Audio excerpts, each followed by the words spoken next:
For lesson 2, you are going to be reading chapter 3 in your book, and then you're going to go through the key concepts. All of the videos are in a playlist if you prefer to go to the playlist. Otherwise, in each section, there is a video that basically explains this section and kind of walks you through the code. You definitely are going to want to watch these videos because it's explaining what the code is doing. And it is important that you guys understand that. Then I have live examples. So here's the code. Here is the live example, okay, where that code is being used.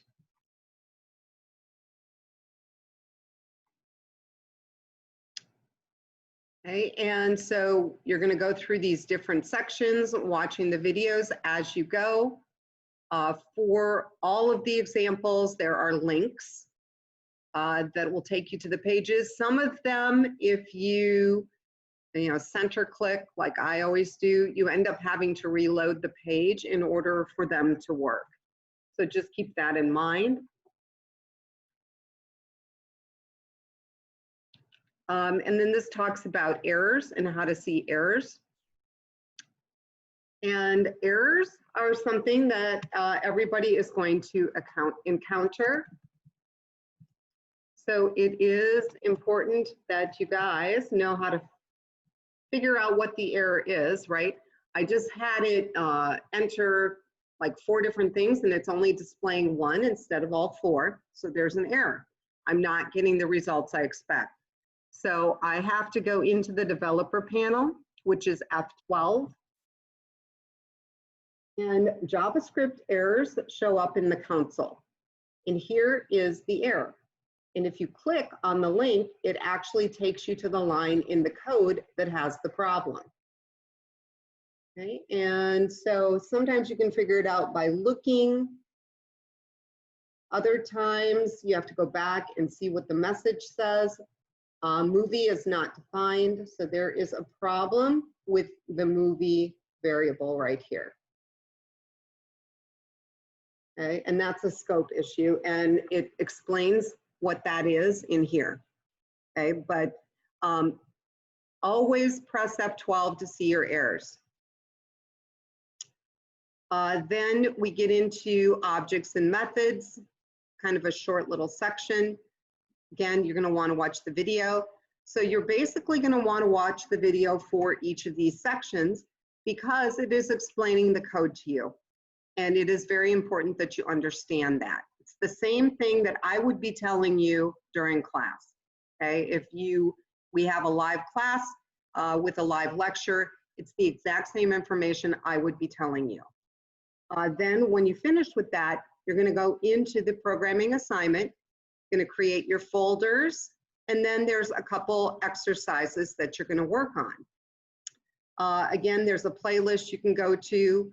Otherwise, you can just watch the videos as needed. And you're definitely going to want to watch the videos for this one because it explains what you need to do in this particular exercise. I'm giving you kind of a starter page. And so basically, you're going to enter numbers, and then you're going to want to click on these and see the results. And then this, you're going to end up creating an array, and it's going to have colors, and it's going to change the background color. And then here, you're going to use this to change the color of the text. Okay, so there are directions in here on how to do all of that. Okay, so you're going to want to make sure you read the directions and more importantly that you watch the videos because they will help you. And that whole task is kind of lengthy just because of everything that you are being asked to do. This next task, you are going to be creating a page that handles multiple objects. So I do have an example, okay, of a page. Let me refresh this. Let's see, Fido is a husky.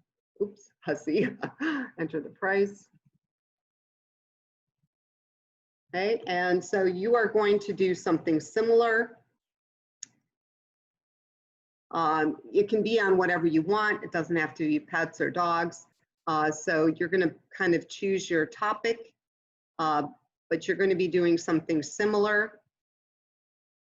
And so this just kind of explains the code that you just saw, and you're going to be applying all of this to your own code. So make sure you watch the video because that'll kind of walk through what you need to do here. And then once you are done with the 2 pages, you are going to link them into your index and transfer everything to the web. And then this is how you will be graded. So when you're done with everything, you're going to come into the programming assignment Dropbox.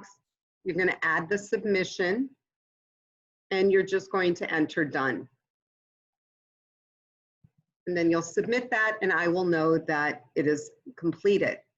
If you run into a problem, make sure you transfer the page to the web. You can email me, or you can visit me during my live stream office hours, or if the live stream hours do not work for you, then what you need to do is send me an email and we will figure out a different time that we can get together and we can meet. So it's really important as we progress through this course that you understand what you're doing.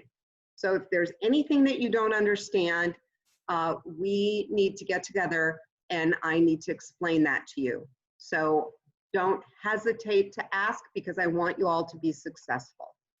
So again, have a great week and please let me know if you have any questions.